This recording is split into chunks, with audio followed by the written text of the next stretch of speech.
بسم اللہ الرحمن الرحیم۔ واو اور لقد البتہ تحقیق، آتینا ہم نے، موسیٰ علیہ السلام کو، الکتابہ کتاب، واو اور قفئی پہ در پہ بھیجے، نا ہم نے، من سے، بعدی بعد ہی اس کے، یعنی موسیٰ علیہ السلام کے بعد، بالرسلی کئی رسول، واو اور آتی دینا ہم نے، عیسیٰ ابن مریم علیہ السلام کے بیٹے کو، البیناتی واضح نشانیاں، واو اور اید تائید کی طاقت دی، نا ہم نے، ہو اس عیسیٰ کو، بی ساتھ، روح القدس قدس کے، بھی روح القدس کے ساتھ، کیا، فا پس، کلما جب کبھی، جاء آئے، کم تمہارے پاس، رسول بھی ساتھ، ما اس کے، لا نہیں، تہوا پسند آئی، انفسو جانوں کو، کم تمہاری، تو استکبرتم تکبر کیا، تم نے، فا پس، فریقاً ایک گروہ، کذب جھٹلایا، تم نے، ایک گروہ کو تم نے جھٹلایا، واو اور فریقاً ایک گروہ کو، تقتلون تم قتل کرتے تھے۔ وَلَقَدْ آتَيْنَا مُوسَى الْكِتَابَ وَقَفَّيْنَا مِن بَعْدِهِ بِالرُّسُلِ، اور البتہ تحقیق ہم نے موسیٰ علیہ السلام کو کتاب دی اور ہم نے ان کے بعد پہ در پہ کئی رسول بھیجے، وَآتَيْنَا عِیسَى ابْنَ مَرْیَمَ الْبَیِّنَاتِ، اور ہم نے عیسیٰ ابن مریم کو، عیسیٰ مریم علیہ السلام کے بیٹے کو، کھلی کھلی نشانیاں دی، وَأَيَّدْنَاهُ بِرُوحِ الْقُدُسِ، اور ہم نے ان کی تائید روح القدس کے ساتھ کی، أَفَكُلَّمَا جَاءَكُمْ رَسُولٌ بِمَا لَا تَهْوَىٰ أَنفُسُكُمُ اسْتَكْبَرْتُمْ، کیا پس جب کبھی تمہارے پاس کوئی رسول آئے ایک ایسی چیز لے کر، پھر کیا ہو گیا کہ جب کبھی تمہارے پاس رسول ایسی چیز لے کے آئے جو تمہاری جانوں کو پسند نہیں آئی تو تم نے تکبر کرنا شروع کر دیا، فَفَرِيقًا كَذَّبْتُمْ، پس ایک گروہ کی تم نے تکذیب کی، ایک گروہ کو تم نے جھٹلا دیا، وَفَرِيقًا تَقْتُلُونَ، اور ایک گروہ انبیاء کا ایسا تھا جسے تم قتل کرتے رہے۔ نحمدہ و نصلی علی رسولہ الکریم، اما بعد، سورہ بقرہ کی آیت نمبر 87 ہے، جس میں اللہ تبارک و تعالیٰ بنی اسرائیل کی ان کو اللہ تبارک و تعالیٰ کا ایک بڑا انعام پہلے یاد دلا رہے ہیں کہ کس طرح اللہ تبارک و تعالیٰ نے ان کے پاس نبی بھیجے اور مسلسل بھیجے، اور ہر نبی نے ان کو بہت سمجھانے کی کوشش کی۔ بہت سے بنی اسرائیل جو ہے وہ ہدایت اور صحیح راہ پر بھی تھے اور انبیاء کی تقلید بھی کی انہوں نے، اور عند اللہ سرخرو بھی ہوئے، لیکن زیادہ لوگوں کا جو رویہ وہ بیان کیا جا رہا ہے، اسی لیے جو ہے نا زیادہ کا زیادہ اعتبار کیا جاتا ہے کہ جو زیادہ لوگوں نے کیا وہ یہ ہوا کہ اللہ تبارک و تعالیٰ بیان فرما رہے ہیں اس آیت مبارکہ کے اندر کہ ہم نے سب سے پہلے موسیٰ علیہ السلام کو کتاب دی، یعنی موسیٰ علیہ السلام چونکہ بنی اسرائیل کے پیغمبر تھے، اس لیے اللہ پاک فرما رہے ہیں کہ موسیٰ علیہ السلام کو کتاب دی، گویا کہ آپ کو کتاب دی، تو ایک کتاب اتنی بڑی تورات آپ کی طرف بھیجی، اتنی بڑی تبلیغ آپ کے اس نبی موسیٰ علیہ السلام نے آپ کو کی، اور پھر اس کے باوجود یعنی کہ تمہاری آگے سے ہٹ درمی اور نافرمانی جاری رہی، پھر اس کے بعد صرف موسیٰ کو نہیں بھیجا بلکہ وَقَفَّيْنَ مِن بَعْدِهِ بِالرُّسُلِ، اس کے بعد کئی رسولوں کو بھیجا، کئی رسولوں کو آپ کو سمجھانے کے لیے بھیجا، کئی رسولوں کو آپ کو سکھانے کے لیے بھیجا، کئی رسول بھیجے گئے۔ آپ کو پتہ ہے کہ بنی اسرائیل میں بہت زیادہ انبیاء ہیں، کیونکہ یعقوب علیہ السلام جو تھے انہی کی اولاد میں سے آگے پھر یعقوب علیہ السلام کی اولاد میں سے بہت سارے انبیاء آئے، جیسے کہ یوسف علیہ السلام، پھر اس کے بعد آگے ان کی اولادوں میں سے بہت زیادہ، داؤد علیہ السلام بھی انہی میں سے تھے، عیسیٰ علیہ السلام، یہ تو آپ کو پتہ ہے کہ حضرت یعقوب علیہ السلام جو حضرت اسحاق علیہ السلام کے بیٹے تھے، اور اسحاق علیہ السلام حضرت ابراہیم علیہ السلام کے بیٹے تھے، تو ابراہیم علیہ السلام کے ایک بیٹے اسحاق علیہ السلام تھے جن سے یعقوب علیہ السلام، اور آگے بہت سارے انبیاء جو بنی اسرائیل کے اندر ان کی اولاد میں سے آئے تھے، جبکہ اسماعیل علیہ السلام کی اولاد میں سے ہمارے آقا حضرت محمد مصطفیٰ صلی اللہ علیہ وسلم تشریف لائے۔ تو اللہ پاک ان کو یاد دلا رہے ہیں کہ میں نے آپ کے اندر، آپ جو امت ہو، آپ جو بنی اسرائیل ہو، آپ کے اندر کتنے رسولوں کو پے در پے، یعنی ایک رسول آیا ابھی گیا نہیں تو دوسرا آ گیا، ایک نبی کے جانے کے فوراً بعد دوسرا آ گیا، یعنی بہت ٹائم پیریڈ ان کا درمیان میں خالی نہیں رہا۔ تو اللہ پاک یہ یاد دلا رہے کہ اتنے انبیاء کے آنے کا تو تقاضا یہ تھا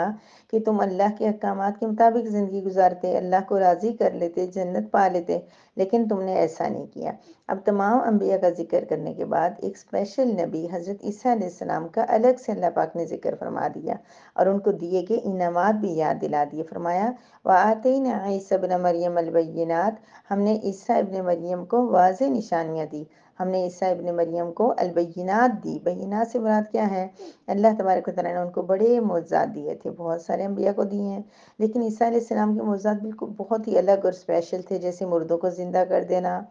اور مادرزاد کوڑی یا مادرزاد اندھے، یعنی کہ جو پیدائشی طور پہ اندھے تھے۔ آج یعنی کہ سائنس نے بہت ترقی کر لی ہے، بہت علاج بھی ہو جاتا ہے، لیکن کہتے ہیں کہ جو پیدائشی نابینا ہو، جو پیدائشی طور پہ جس کو دکھائی نہ دیتا ہو یا سنائی نہ دیتا ہو یا جو معذور ہو، تو اس کا کوئی علاج نہیں ہے۔ لیکن عیسیٰ علیہ السلام پیدائشی جو اندھے تھے یا ان کی کوڑ کی مرض لگی ہو یا کوئی اس طرح سے ان کو ٹھیک کر دیتے تھے، ان کی دوا سے اللہ پاک ان کو ٹھیک کر دیتے تھے، اسی طرح وہ مردوں تک کو زندہ کر دیتے تھے۔ اور بینات سے مراد جو ہے وہ واضح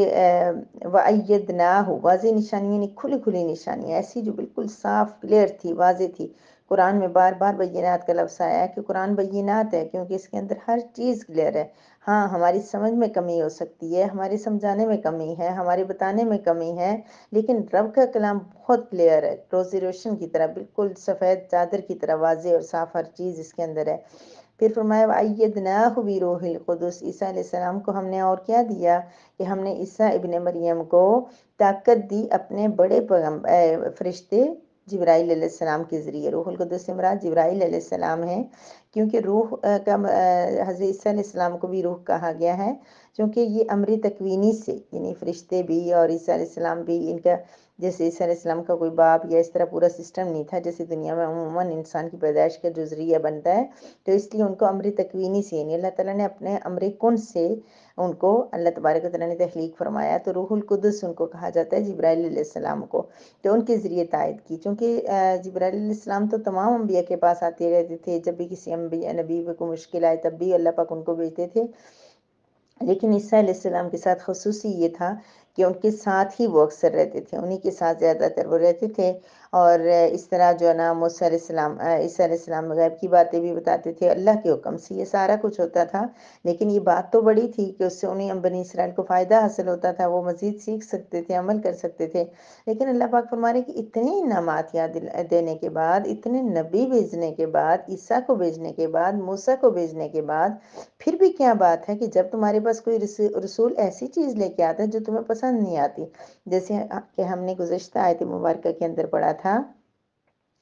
کہ بعض آیات پہ وہ عمل کرتے تھے اور بعض کو چھوڑ دیتے تھے، تو یہی بات اللہ پاک بیان فرما رہے ہیں کہ جو چیز تمہیں پسند آتی ہے پھر تو تم کر ہی لیتے ہو، یعنی کہ بہت ساری اللہ پاک کی ایسی چیزیں ہیں کہ جو انسان جیسے بعض لوگ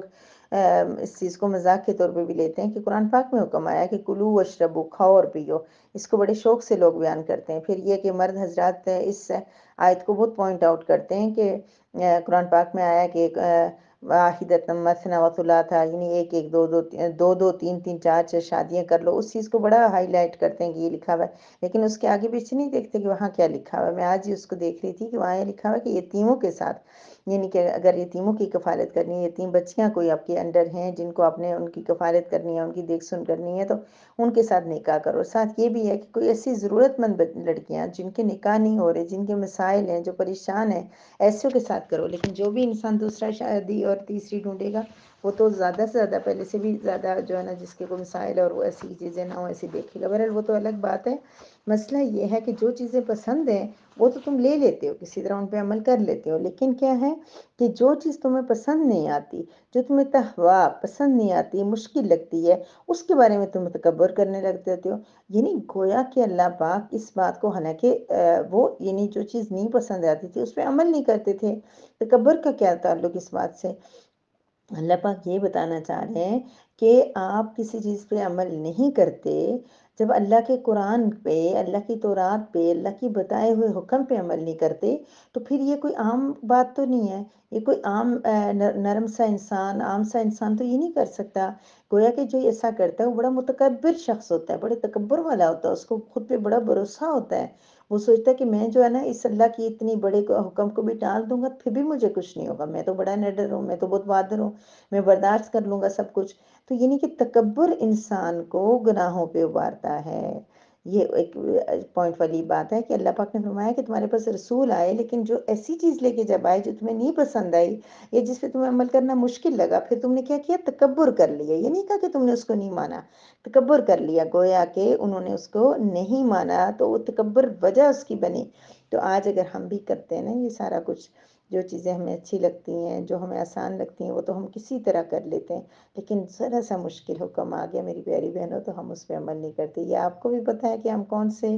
واضح احکامات ہیں اللہ پاک کی جن پہ عمل نہیں کرتے، مجھے بھی پتہ ہے۔ بس اللہ کی ذات آپ کو اور مجھے اپنے اس پیارے سے قرآن، اس خوبصورت کلام کی برکت سے ہمیں عمل کرنے والا بنا دے۔ اللہ پاک خود ہی ہمارے دماغ میں ڈالتے ہیں،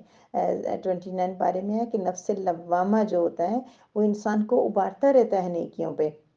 اور جب ہم کوئی گناہ کرتے ہیں تو وہ ہمیں ضرور بتاتا ہے کہ ہم گناہ کر رہے ہیں۔ تو میرے کہنے کی، کسی دوسرے کے کہنے کی ضرورت ہی نہیں ہے، ہمیں خود بخود ہمارا نفس بتا رہا ہوتا ہے۔ نفس لوامہ اللہ پاک نے انسان کے اندر رکھا ہوا ہے جو ملامت کرتا رہتا ہے، جو ضمیر جس کو ہم کہتے ہیں وہ یہ کہتا رہتا ہے کہ بھائی تم نیکی کر لو۔ کبھی بھی ہم کوئی بھی گناہ کرتے ہیں نا، ایک کھٹکا ضرور دل میں کسی نہ کسی کونے میں، خاص طور پہ جو لوگ قرآن کے ساتھ جڑ جائیں، دین کے ساتھ جڑ جائیں، جن کو اللہ تبارک و تعالیٰ اپنی طرف نسبت لگا دے ان کی، تو وہ جب کوئی گناہ کرنے لگتے ہیں تو خود بخود کوئی نہ کوئی کہیں نہ کہیں سے ذہن میں ضرور آتا ہے۔ بے شک وہ الگ بات ہے کہ ہم اس کو جھٹلا دیتے ہیں، اس کو دبا دیتے ہیں، اس کو سلا دیتے ہیں اور پھر بھی ہم وہ گناہ کر لیتے ہیں، لیکن یہ کہ ہمارے اشارہ ضرور آتا ہے، ہمارے دل میں آتا ہے کہ میں جو کام کر رہا ہوں یہ غلط تو نہیں ہے، یہ غلط ہے، میں بھی نہ کروں۔ پھر ہم کہتے ہیں اچھا اچھا ہو جائے گا، اللہ پاک معاف کرے، میں آئندہ نہیں کروں گی اس طرح۔ تو ہمیں کچھ کہنے کی ضرورت نہیں ہے، انشاءاللہ ہم اب قرآن سمجھ رہے ہیں تو کیا ہوگا کہ ہم جو ایسا کرتے ہیں کہ جو چیزیں آسان لگیں ان پہ عمل کرتے ہیں لیکن مشکل پہ نہیں پڑتے، تو ہمیں اللہ سے بھی دعا مانگنی ہے اور اپنے رب کریم سے بھی مانگنی ہے۔ اور جیسے میں نے کل کہا تھا کہ رب کریم سے مانگ کے تو دیکھو، کسی حدیث پہ، کسی آیت پہ، کسی دعا پہ، کسی عمل پہ، کسی اللہ کے حکم پہ، کسی نبی کی سنت پہ عمل نہیں ہو رہا نا، تو اللہ سے مانگ کے دیکھو، یا اللہ میں کرنا چاہ رہی ہوں، تو اس کا وسیلہ بنا، یا اللہ میں اس کے مطابق زندگی گزارنا چاہ رہی ہوں، تو مجھے بنا دے۔ ساتھ دعائیں ہوں، ساتھ کوشش ہو، تو رب کریم خود ہمیں بلائیں گے اپنے دین کی طرف، خود ہمارے لیے آسانیاں پیدا کریں گے انشاءاللہ۔ لیکن یہ ہے کہ ہم خود سے یہ سوچ کے، تکبر کر کے، اور یہ سوچ کے کہ ہم کچھ نہیں ہوتا، یہ نہیں ہوتا، وہ نہیں ہوتا، اس طرح اپنی آواز کو دبا کے ضمیر کی، تو ہم وہ چیز پہ عمل نہ کریں، تو پھر ایسا ہی ہمارے ساتھ بھی ہو سکتا ہے۔ اللہ پاک فرما رہے ہیں کہ ایک تو اتنی یہ ساری باتیں، نافرمانی یہ سب چلتا رہا، لیکن فَفَرِيقًا كَذَّبْتُمْ، ایک گروہ کو تو تم نے جھٹلا دیا۔ جیسے دیکھیں موسیٰ علیہ السلام کی جو قوم ہے یہودی، وہ عیسیٰ علیہ السلام کو نہیں مانتے، عیسیٰ علیہ السلام کی قوم موسیٰ علیہ السلام کو نہیں مانتے، اور اسی طرح محمد صلی اللہ علیہ وسلم کو دونوں نے نہیں مانا۔ تو یہ چیز ہے، الحمدللہ ثم الحمدللہ، حضرت آدم علیہ السلام سے لے کے حضرت محمد مصطفیٰ صلی اللہ علیہ وسلم تک جتنے انبیاء دنیا میں تشریف لائے، ہم ان سب کو مانتے ہیں، ان کی عظمت، ان کی بزرگی، ان کے اپنے اللہ کا حکم پہنچانا، یہ ساری چیزوں پہ ہمارا ایمان ہے، اور سب انبیاء نے اپنا اپنا حق ادا کیا ہے۔ تو یہ چیز ہے کہ فریقاً کذبتم، ایک گروہ کو جھٹلا لیا، یعنی بہت سارے انبیاء کو یہ لوگ نہیں مانتے تھے، بہت سارے انبیاء کی تکذیب کرتے تھے، اور ان کی نافرمانی کرتے تھے، ان کو تنگ کرتے تھے۔ ان کے دور میں، جس دور میں جو نبی آیا اس کو بنی اسرائیل نے تنگ کیا ہے۔ وَفَرِيقًا تَقْتُلُونَ، بنی اسرائیل کا مطلب کیا ہے؟ گویا کہ یہ مسلمان تھے۔ یہ اللہ تعالیٰ جو آج کل آیات ہم سن رہے ہیں، پڑھ رہے ہیں، یہ کافروں کے بارے میں نہیں ہے، کافروں کے بارے میں درمیان درمیان میں سے کوئی آتی ہے، زیادہ اتنا نہیں ذکر آیا، آگے آئے گا انشاءاللہ۔ لیکن ابھی تو بنی اسرائیل، گویا یوں سمجھیں کہ مسلمان ہونے کے باوجود، اب ورڈ ہم مسلمان، ہمارے لیے مسلمان یوز ہو رہے ہیں، ان کے لیے بنی اسرائیل، لیکن یہ تھے کون؟ کہ اللہ کے رسولوں کو ماننے والے لوگ تھے، یعنی کہ ایمان ان کے اندر تھا، لیکن اس کے بعد انہوں نے یہ سارے گناہ کیے، یہ ذہن میں رکھیے گا۔ فریقاً تقتلون، اور ایک گروہ کو تم قتل کرتے تھے، ایون کہ انہوں نے حضرت زکریا علیہ السلام کو قتل کر دیا، حضرت یحییٰ علیہ السلام کو قتل کر دیا، بنی اسرائیل نے، یعنی جو یعقوب علیہ السلام کی اولاد میں سے تھے۔ تو کتنی بڑی اللہ تعالیٰ کی طرف سے ان پہ سزا تھی کہ انہوں نے اتنا بڑا گناہ کر دیا اللہ کے نبی کو، ایک کسی انسان کو قتل کر دو، کوئی فوجی بڑا، کوئی آرمی کا کوئی بڑا آفیسر مر جائے، کوئی کسی محلے کا کوئی ایک اچھا انسان مر جائے، کسی کوئی سماجی شخصیت مر جائے، تو کتنا بڑا لاس ہوتا ہے، کتنا نقصان ہو جاتا ہے۔ لیکن یہ کہ ہم کہتے ہیں کہ فلاں مر گیا، اس کے گویا کہ پورا علاقہ جو ہمارا وہ ویران ہو گیا اور اس طرح، لیکن یہ انبیاء کو، اللہ کے نبی کو اپنے ہاتھوں سے قتل کر دیتے تھے، قتل کیا، شہید، شہید کر دیتے تھے ان کو۔ تو یہ بہت بڑے گناہ تھے جو ان کے اندر تھے۔ اللہ تبارک و تعالیٰ ہمیں ہر ایک گناہ سے بچنے کی توفیق عطا فرما دے، اور ہر انسان کو جہنم سے نکلنے والا، جنت کی طرف جانے والا بنا دے۔ وآخر الدعوانا ان الحمد للہ رب العالمین۔